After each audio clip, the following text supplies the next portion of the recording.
Monday, December 5th, and this is Geeknights. Tonight, we talk about money and how not to suck with it. Let's do this. Yeah, so we had a weekend of Super Geek up in Albany.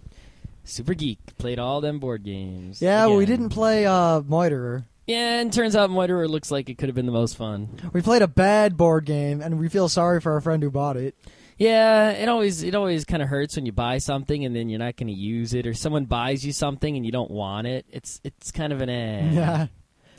Now, I got a couple of board games I bought that we haven't played in years, so I really can't hate on them too much. Yeah, I'm all smart piling my Spiel des Jahres. I think I've only got one board game now that no one wants to play. Hellas? Hellas. We'll be talking about Hellas tomorrow because, one, I broke that game, and two, the game's broken independently of me. Yeah, it's just busted up. Yeah. Now, I can see why now on Board Game Geek there's lots of trading and selling and buying of games, but I think I'll stick to, because I'm into more than just... I can see if you're into just games that you would buy and trade and sell all different types of games, but when you're someone like me who does a bunch of other stuff and board games, you just get the best of the best and screw the rest.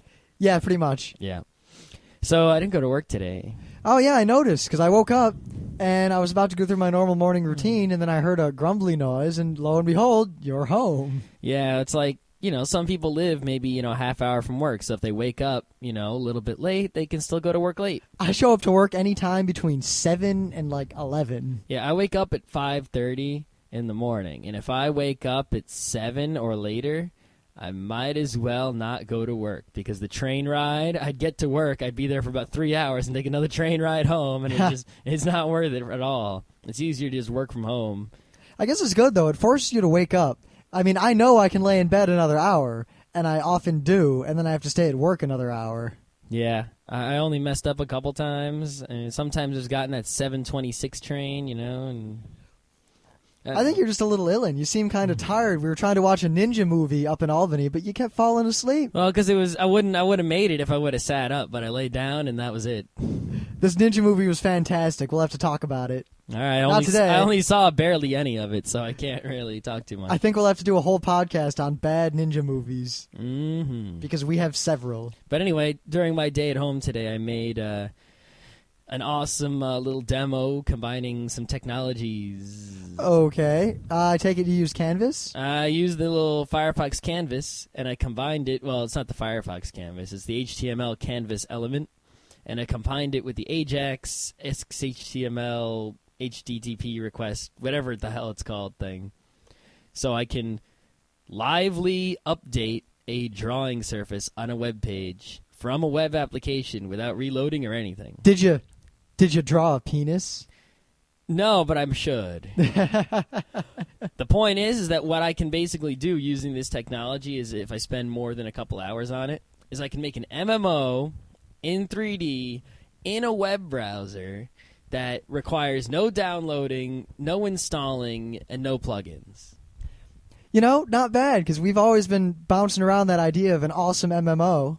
Yeah, basically I'm just going to not go that far and make like a board game or something. Yeah, for now, but if we ever get any more coders to live near us. Yeah, because see, before you were just restricted to drawing on the web page, whatever you could draw with pings and GIFs and CSS and HTML. Now I can draw anything.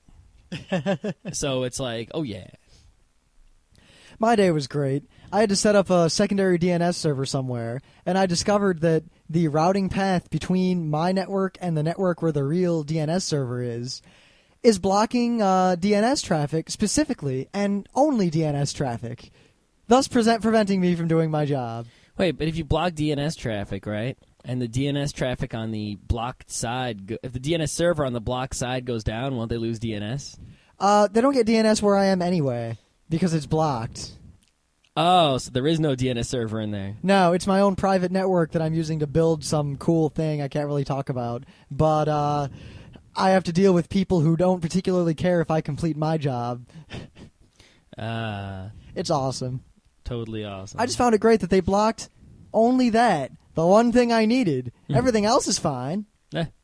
Maybe they knew that was the thing you needed and they wanted to get rid of you. Yeah. So it's strike 2 for BellSouth. You mean strike 3? They had a first strike? Yeah, they suck. I mean, first they do their crazy, ruin the internet ideas. And now they did something really kind of, I guess asshole is the only word that can be used to describe this. Mm-hmm. So they promised New Orleans they were going to, just as a donation, rebuild a police station or some building for them. Okay. It was a donation. They're going to pick up the tab. Mm-hmm.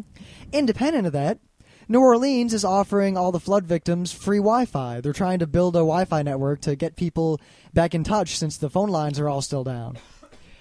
BellSouth found out about this, decided they didn't like the unfair competition, wrote an angry letter to New Orleans, and rescinded their donation. Well, what were they donating? I just said they were going to repair a building. Now, see, I could understand if you were donating some Wi-Fi and they said, screw you, we have our own, that you would rescind your donation. If you're donating a building to be nice, and then it's like, the image to the public is that we're donating because we're good people. But really, the truth, apparently, is we're donating because we're basically buying business. We're giving you something that we don't need in exchange for business. And if we don't get the business, we're not going to donate to you. Even better, they rescinded the donation about a couple hours after the city announced its Wi-Fi plans. They called them and angrily told them, why, like, just, you bastards, we're not going to give you our donation now. Wow. Yeah. So, I guess BellSouth is on the list of things we're boycotting. Yeah, BellSouth is a bunch of asshats. Yep, BellSouth is right up there. Let's see, we're boycotting American Greetings still. The RIA. RIA, Walmart, Target. BellSouth. Target's not so bad. Yeah, except for that whole pharmacy thing. Yeah, it's not, but it could be a worse pharmacy thing than their policy. Their policy is like the borderline. Yeah. Problem is, if we boycott all those stores, we can't buy things like floor mats or plungers. And all the stores pretty much have the same deal. Yeah. And Walmart is definitely above and beyond in the worst department. Though apparently, according to my mom who lives in Arizona, someone's running these like super anti-Walmart ads on television. Good for them. Yeah. No, people will freaking know. But they're still going to go there because they're freaking dumbasses and they don't care. Or because it's a town where there's no more stores. Or because they're so poor they can't afford to go anywhere else. Yeah, yeah. So Adobe, bought Macromedia a long time ago. Yeah. Today they finished buying them.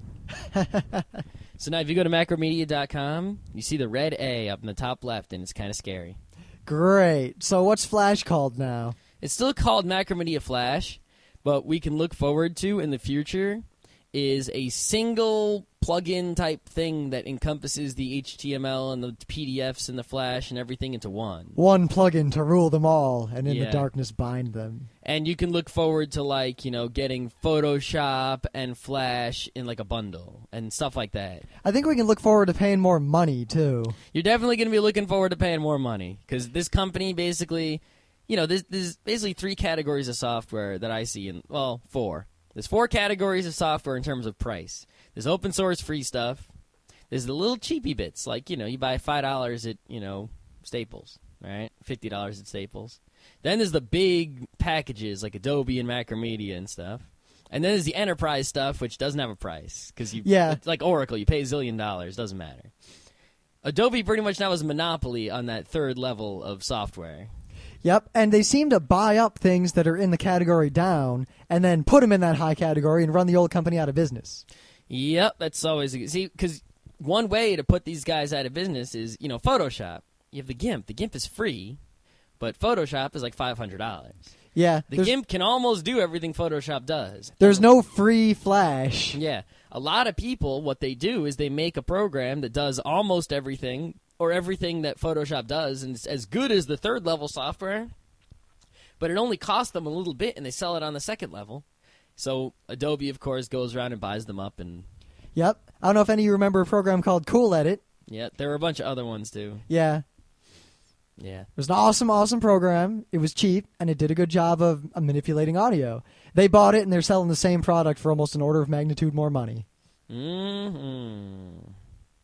Though someone in the forum pointed out today, or yesterday, or whenever it was posted, that my diet, or what I eat, is scientifically backed to be the healthy way to live. So there was a New York Times article that, supported this a long time ago. I mean, I just knew it, intuitively. In fact, it's called intuitive dieting, isn't it? Yeah, it is. And then the New York Times came out with an article. I love it because, there are things that I kind of know, and I know, because I know the stuff that contradicts it is wrong, but I never have evidence that I'm right, except for the fact that everything else anyone has said I know is wrong. And then I'll find an article on Google News that says Scott was right, and I'll be like, yeah, see, I was right again.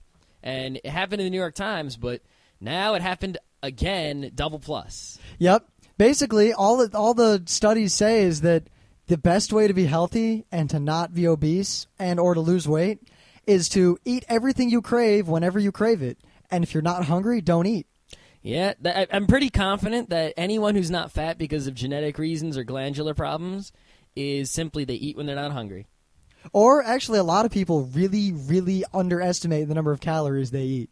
But some of them don't even think about, they don't even have a good number in their head. They don't understand how many calories equals how much fatness is, how many you're supposed to eat, is how many is in the food. It's just to see a numbers. They don't understand it. They don't even think about it. Well, I did see a study a while ago of people who were obese and who were dieting and counting calories. And they were supposed to, they catalog what they eat, and then they calculate the calories, and they keep it to, 1,500, 2,000 calories a day, whatever. Mm-hmm. And they were still gaining weight. So then the scientists had observers follow them around and independently and properly count how many calories they were eating. And they were underestimating by an order of magnitude. They were eating thousands upon thousands more calories than they thought they were, just because they didn't calculate properly. They just had no idea. Well, I mean, if you're dumb enough to eat when you're not hungry, you're dumb enough to not be able to do math. Yeah.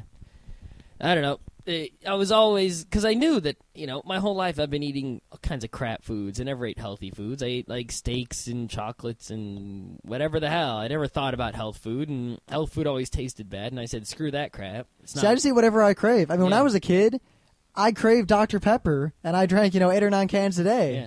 I always figured I'd rather live short and, eat whatever I wanted than to live long and eat health food I didn't want. So then, I never turned fat. So I was like, and then I saw fat people, and I was like, huh, other than eating McDonald's or something that's crazy makes you fat, what the hell's going on here? Well, you know what's scary? When I was in elementary school, I remember there was one fat kid in the whole school, one, and everyone made fun of him, and it was kind of sad. I felt bad for him, but there was the token fat kid. Huh. Now I walk past elementary school, and they're all fat. Yeah, like every other kid.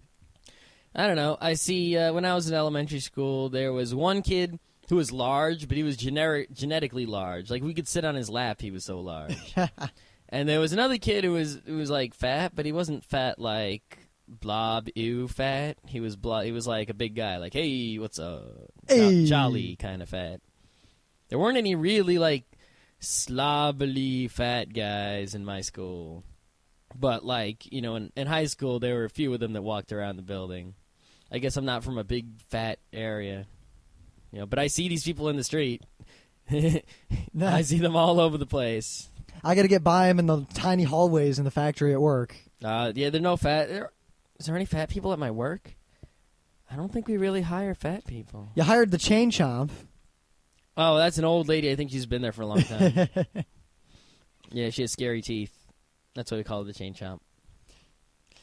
So, tomorrow, Google is expected to release Google Calendar. Ooh. Nah, okay, cool, Google, new thing, whatever. I don't understand the whole calendar thing. Some people use calendars. I don't. What can you not remember what you're doing? If you're a guy who does so many things that you need a calendar to keep track of every hour of your day, because you have a meeting and then a presentation and then a trip and then an office and then who knows, if you need to do that, you're big enough and important enough to have someone who does it for you. Yeah, though I can see it from a business sense. I mean, I use my calendar at work extensively because people will I have meetings scheduled all the time, all over the place in weird places with weird people, and I don't even care enough to remember where to go. So it's just, every day I look in my calendar and it says, oh, I have to meet this guy at this time, this guy at this time. Yeah. But every company that does that gives you some sort of calendaring thing. Mm-hmm. So I really like Yahoo Calendar. A lot of people use it. I don't. Yep.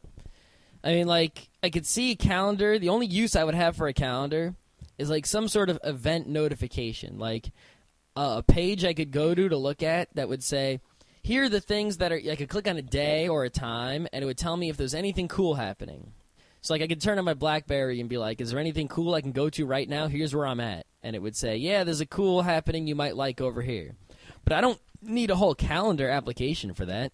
Yeah, and we don't need a calendar. I just need something where I put in the position and the date and time, and it gives me a list of events. Like, we don't need something to tell us Otacon's coming up, because we're thinking about Otacon now. Yeah, and I don't need something to tell me how to do my everyday stuff, because every day is pretty much almost the same, you know, and I do whatever I want. You know, I just go to work, do work, come home, do what I want, go back to work. Yeah, though that ticks me off. I miss the college days where I did crazy different stuff. Every day I did a different crazy thing. Yeah, but even then, I learned my schedule. I memorized it in, like, inside of the week.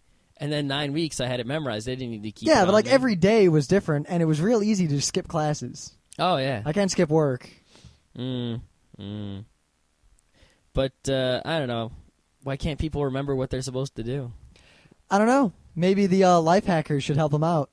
I don't know. A lot of those life hackers, half the stuff they do is randy. Yeah, it's just kind of silly. Oh, I'm sure a lot of people use the Google Calendar. It let people, at least let people share what they're doing, so you could look and see what your friend's doing. But Yeah, but I don't like that for the same reason I don't like LiveJournal. But I'm not hating on it because a lot of people we know use LiveJournal. But basically what I've seen is that a lot of people I know who have a LiveJournal, if you fall out of contact with them and you don't talk to them every day like you used to, instead of talking to them to find out what they're doing, they post everything in their LiveJournal, and you can be friends with someone for years after you stop talking to them, and you'll still know exactly what they're up to, and they'll know what you're up to, but you never talk anymore, and when you talk to each other, you have nothing to say. I don't like that. I'm not a fan of LiveJournal. In fact, I'd make a point of not reading people's LiveJournals. I won't read. It's not LiveJournal, the system, that's a problem, but I won't read a LiveJournal. If there's a thing that happens to be on the LiveJournal system, I don't care. But I won't read a LiveJournal the way other people do.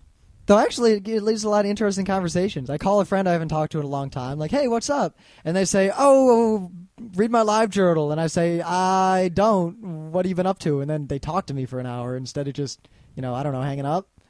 Sending me a link to their LiveJournal. Yeah, I just don't call people unless I have something to say to them. Hey there, Quagmire. Hey. What you doing? Nothing. You called me. Granted, I do that a lot. I actually talk on the phone quite a bit. Woman. What can I say? I'm very European. Woman. I'm very continental. European guys don't do that either, I hate to tell you. Actually, according to a lot of studies, they have tests of masculinity and femininity, and the American idea of masculinity is far different from the European idea. Oh, of course, but European guys still don't just call other European guys and say, hey, what you doing? Actually, they do. Not a lot, but more often than Americans, who seem to avoid any contact with other males that doesn't involve drinking or sports. That's some, but not all. And we're seeing that change. A lot of people are hanging out doing all kinds of other stuff. Well, at least geeks are. Well, at least the internet's bringing them together. Yeah. But all the people who aren't on the internet boat. Yep.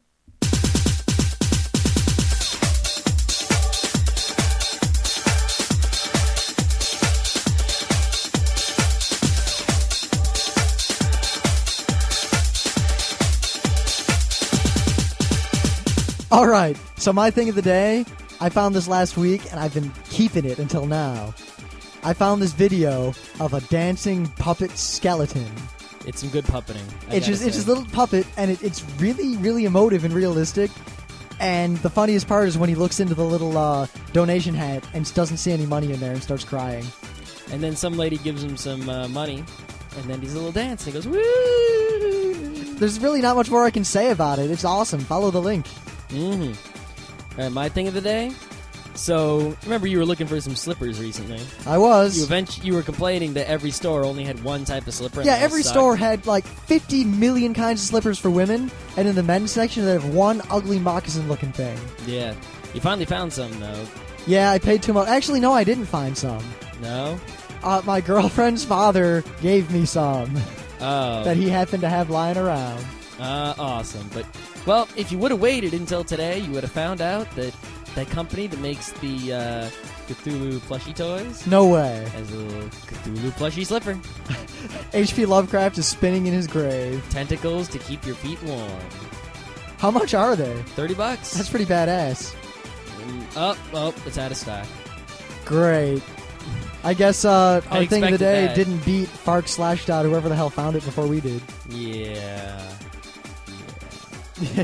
Oh, well, I'm sure you'll see them at your next gaming convention game store where they sell your Cthulhu plushie products. Yeah, probably overpriced, as those things tend to be, but what are you going to do? Yeah. Considering that we have a Cthulhu Considering plushie, it looks like to be the same quality as the actual plushie toy. which is high quality. Yeah, only I think the plushie toy was $40, so this being $30 and you get 2 of them, that's pretty good. But we have a lot of high quality, weird plushies like that. You wouldn't expect us. We got the Cactuar. Yep. Well, it's all about the high quality plushie.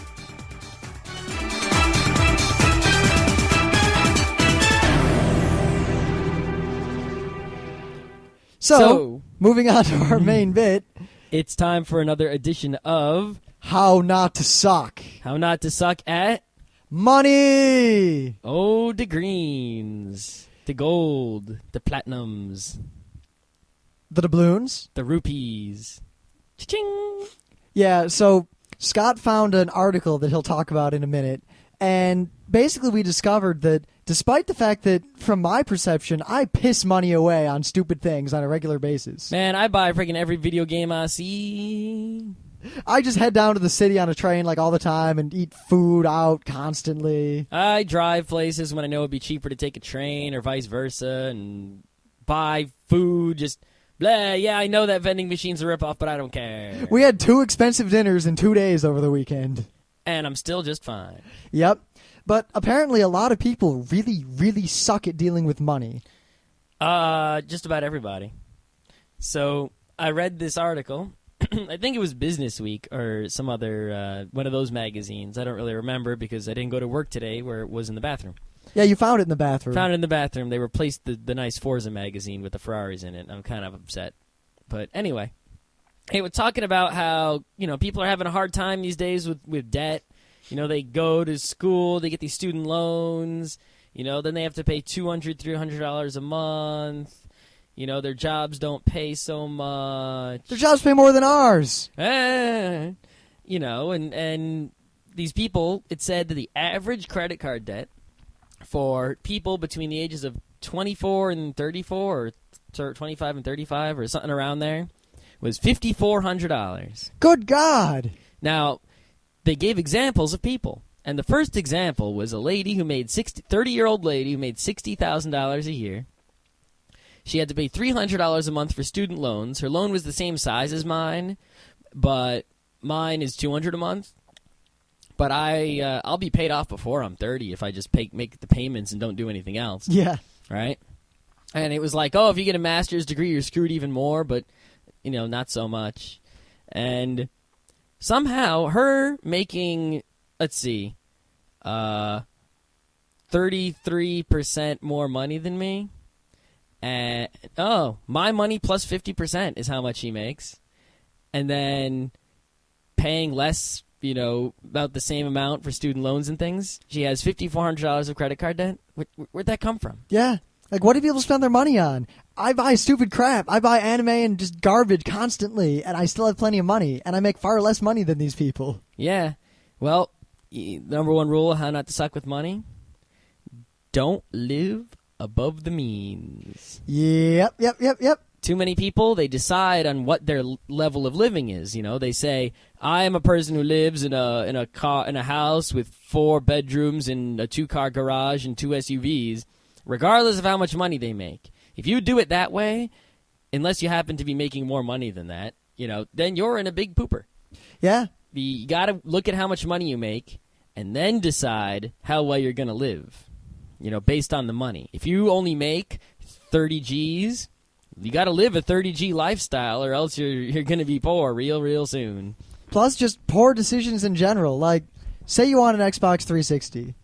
If you buy it now, you pretty much have to buy the full-on bundle, and you're out a whole shit ton of money. Mm-hmm. If you wait till, February and you buy one, you'll probably be better off. Yeah, and what are you going to gain by buying it now? If you buy it now, you'll gain a tiny bit of social currency for like maybe a week or two. You know, of people coming to your house to go, ooh. And a bunch of crap right? launch games. Of course, it might backfire on you. People might go, you're just a poser trying to get one real quick.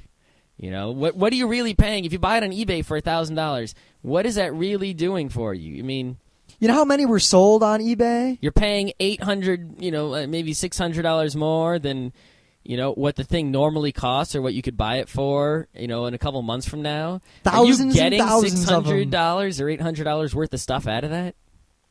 Yeah. Yeah, I mean, for $800, I could live it up. Oh man, for $800, wow, wow, I could buy. I'd buy every anime box set I've been waiting for a long time, and every board game I've ever wanted. And I'd have a lot of money left. Yeah. I'd gain interest on it in the bank. What else? What other mistakes do people make with money? Don't buy a car if you don't need one. Don't buy an SUV. Well, don't buy a car that uses more gas than you can afford or costs more than you can afford. And don't drive it if you don't have to. Like, just because it might be convenient, don't drive up and down the road 10 times a day. Go all out at once. Because gas is a lot of money that adds up if you keep using the car. And, no matter how much fun you might think the SUV is or how trendy you think you'll be, guess what? You're not going to stand out in a sea of SUVs.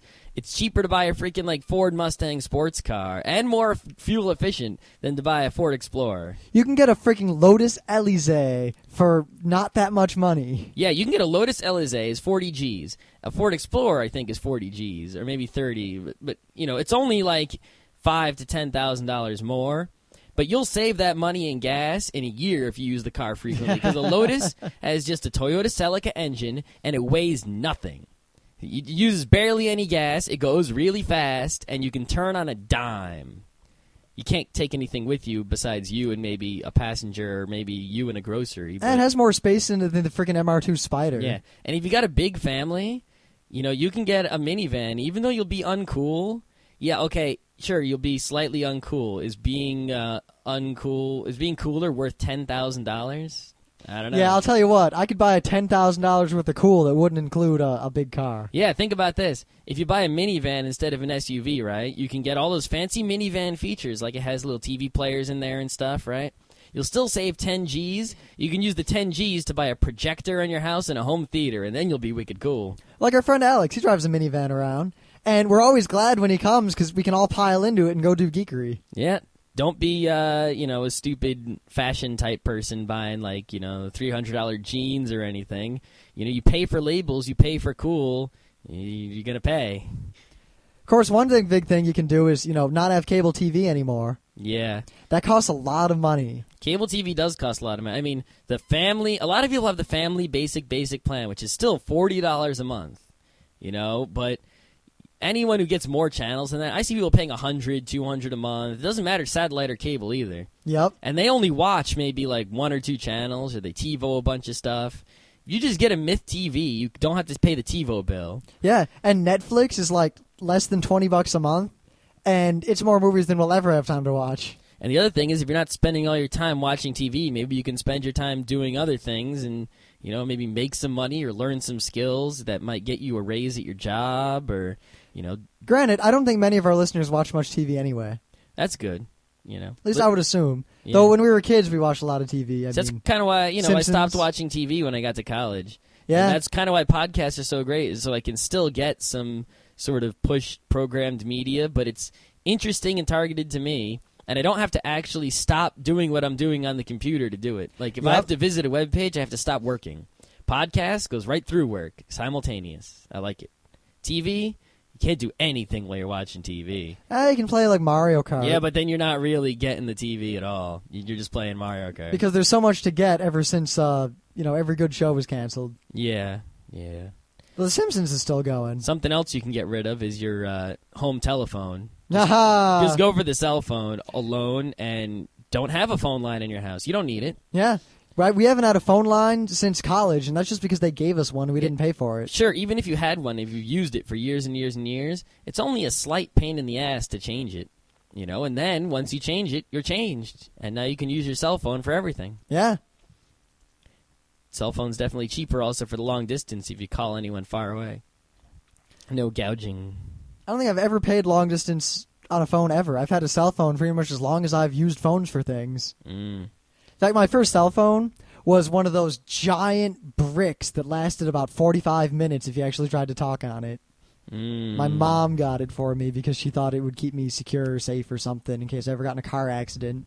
I still have it laying around somewhere. Oh. The number one way to save money when you do have to buy things, even though they may be expensive, is to do lots and lots of research and not be dumb. Yeah, well, that just boils down to don't listen to the guy at Best Buy. He doesn't know what he's talking about. Yeah. Like, when you go to buy a car, don't buy a car because it's cool. Don't buy a car because the dealer tells you to. Do your own research on the internet and in books and things and what is good for you, and decide based on that. Completely ignore anything superficial like brand and color and whatever. And well, only I look care at what about really color. matters. Well, okay, yeah, but you know what I'm saying. More importantly, be an asshole. Once you find what you want, go and get that and don't settle for less. Yep. Walk into the car dealer, point at a car, and say, give me that one for this price. And if they say no, walk away. Yep. No one. You don't have to do what anyone says. You're the guy with the money. You're buying stuff. If they don't want to sell it to you, give them the finger. You know, when you go to buy, what else is a big purchase? If you're going to buy a computer, don't buy a computer from Dell. Don't get the little insurance plans. Don't buy the accessories. Just go online, figure out what kind of computer you need, and buy the cheapest one you can get. If you can't build one your own, you can still get someone to build one for you, or, I mean... Yeah, you're geeks. You got to know a geek who can build a computer. Yeah. I mean, like, I look on Dell.com, and I see a computer for, like, $1,000. I could build it for $300, and it would be better and faster. And you'd never need to upgrade it ever. That $1,000 Dell is missing pieces. Never upgrade it ever, eh? Well, I guess if you didn't want to play games, you wouldn't have to upgrade it ever.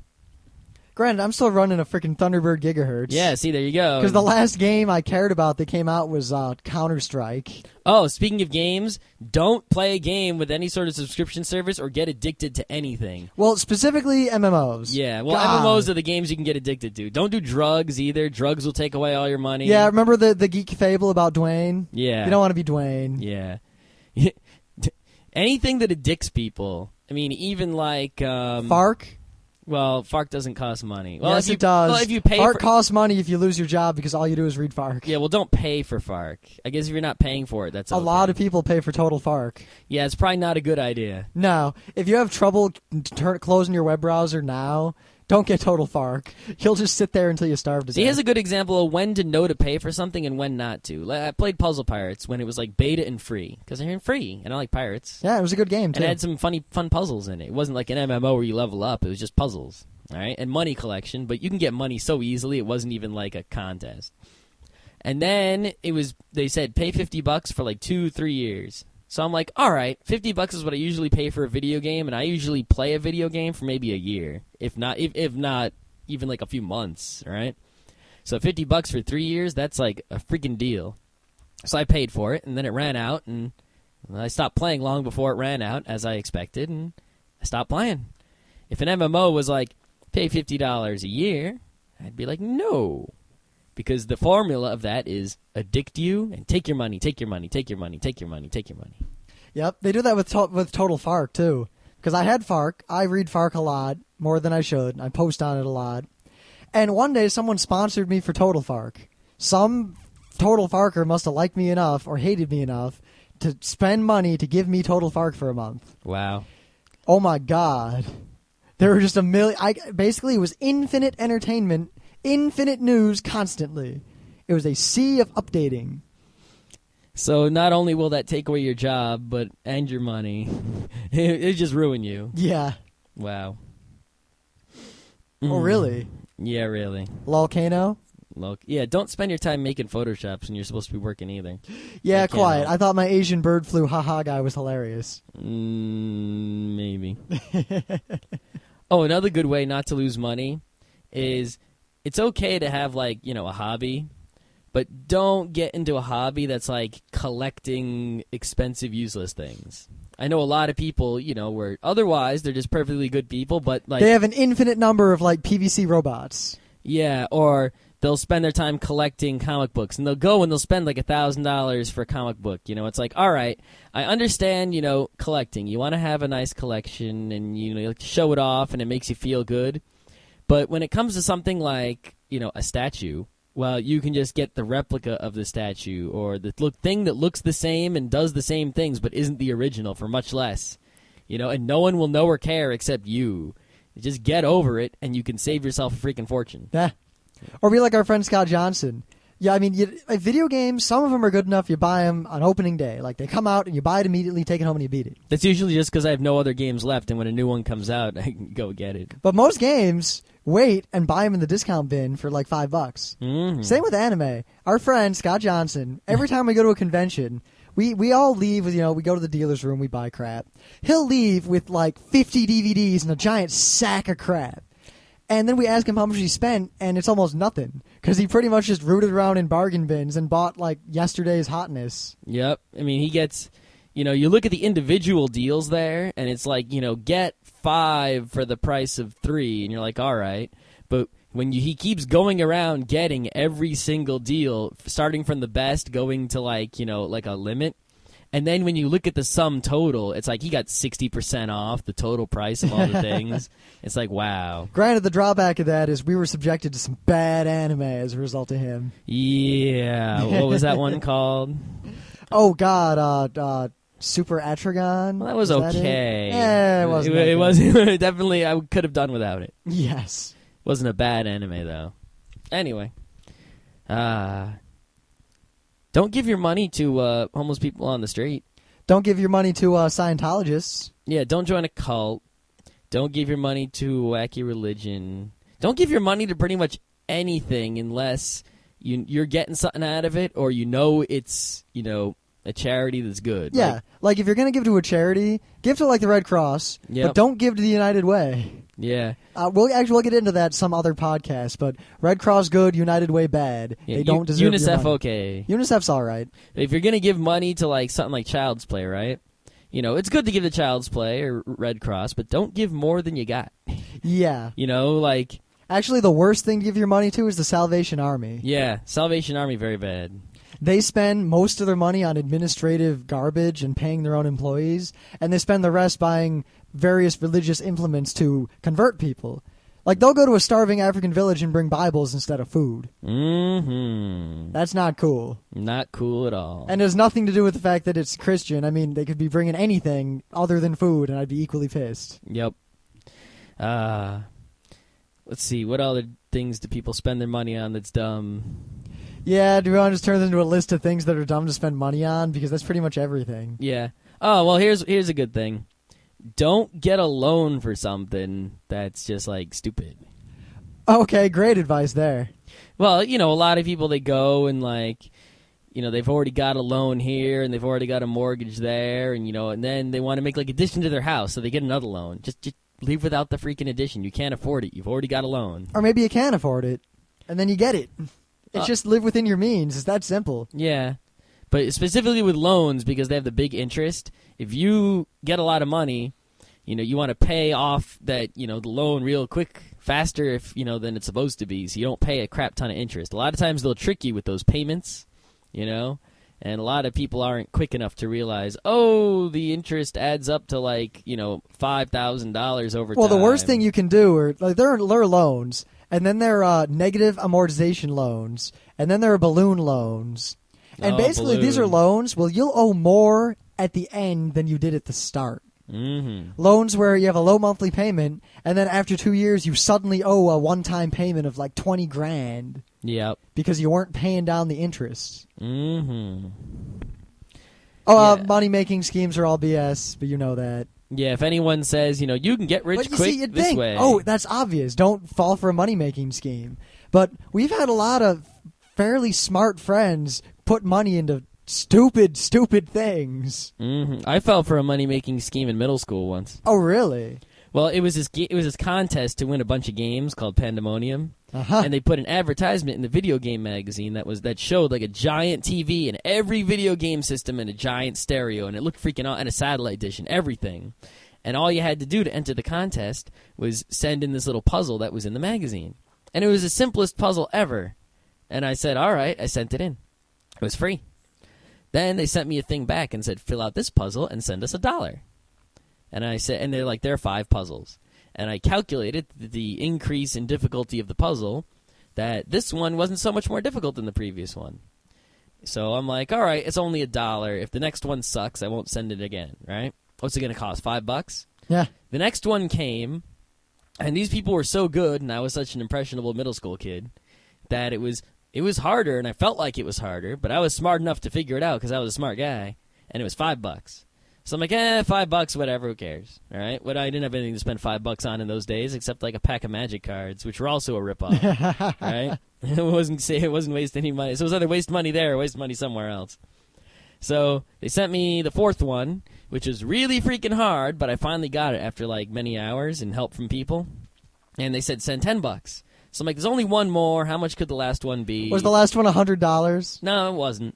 The last one was $15. Right? So they got 15 plus 10 plus 5 plus 1. So 25, 30, $31 I sent them, which is not so bad. But the last puzzle, pretty much, they said they had a big open square. It was just a grid. And they had point values assigned to letters of the alphabet, all the letters of the alphabet. And you had to completely fill this grid, right, with words in every single possible direction, filling every single square. And I think it was like a 10 by 10 grid. And you also had to get the highest possible score. And so I filled out the whole thing using as many Z words as I could, because I think Z was a big one, and like Q was a big one. You know. I take it you didn't win the amazing pile of awesome. Do I have an amazing pile of awesome? No, you do not. Do I have a Neo Geo? If there was a Neo Geo. Do I have an original Game Boy? Do I have a Sega Saturn? Do I have an original Game Boy. Do I have a 3DO? Do I have... No, I have I've none never of known these things. anyone who had a 3DO. None of these things are things that I have. I don't have a 50-inch rear projection TV and a satellite dish and a 5,000-watt stereo or anything. Because it was a scam. Good game. Yep, I never fell for a scam again. I had a couple of friends in high school who fell for this Amway scam. Where it's one of those scams where you sell crap on a website scheme? that you buy from someone else. It's not really a pyramid scheme. It's a direct marketing crap. Yeah. Anyone who says that you can make money by selling their stuff, that's a scam. Anyone who says you can make money and doesn't offer you an hourly wage is a scam. Yeah. You know those pieces of paper you see hanging? They're like, big money, work from home, thousands of dollars. That's all scams. Every single last one of them. There's not a single one that is not a scam. Don't forget Nigerian scams. I don't think anyone's going to fall for a Nigerian scam. Except a lot of people still fall for them. Yeah, but that's like the obvious scam. Chop your dollar. Nah. I had to get that in real quick, the dollar chopping. Yeah, so we're sorry if this all this talk of money and responsibility and crap was boring, but we were just really kind of pissed off about that article. Yeah. Because there's someone who's just like us. They make more money than us. Well, they're not geeks, though. Yeah, they're not geeks, but they don't have any dependents, no kids, no family to take care of. They're making a lot more money than us, and yet they're somehow struggling and can't make ends meet. That's really an insult to the people in the world who really can't make ends meet. I know. And it's really like, can't buy food. Are you so greedy and whatnot that you have to have all these fancy things, that whatever you're spending your money on, that... God. Yeah. God. Of course, then we have like our one friend who couldn't afford to eat, and then he got all his student loan money, and he bought a drum set, and then he didn't have any money to eat. Yeah. And then a friend of his felt sorry for him. We told this story before. We did? We told that story? We told that story. Oh. Did we actually tell it? Or did we tell it in one of the beta podcasts? It might have been in a beta podcast, but... Oh, yeah. Don't be that guy either. Yeah. Well, on to a meta bit.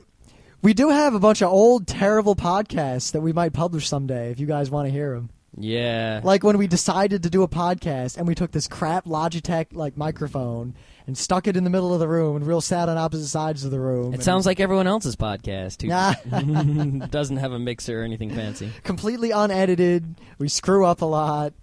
It's basically just bleh. It's raw, the raw deal. Yeah, the rawest raw.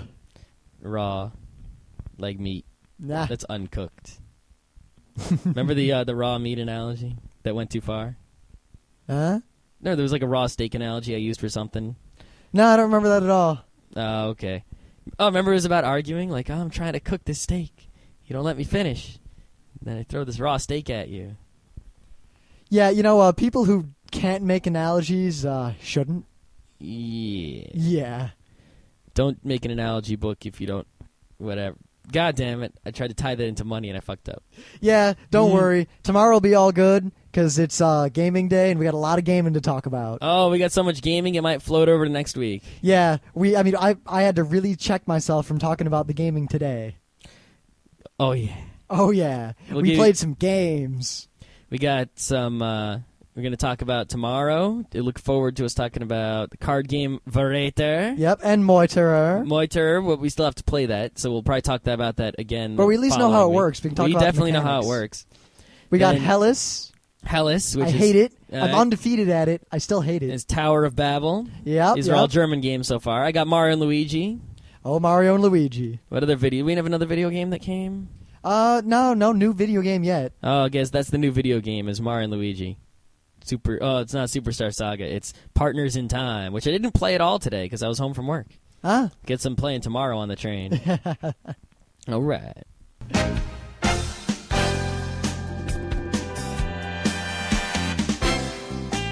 And that was Geeknights with Rim and Scott. Special thanks to DJ Pretzel for the opening music. Thanks for listening. Please remember to point your favorite podcatcher at feeds.feedburner.com/geeknights to get the latest episodes as soon as they're released. Also, please visit our website at www.frontrowcrew.com for the latest updates and forum discussion. And whether you love or hate our podcast, we won't know unless you send your feedback to us at geeknights@gmail.com.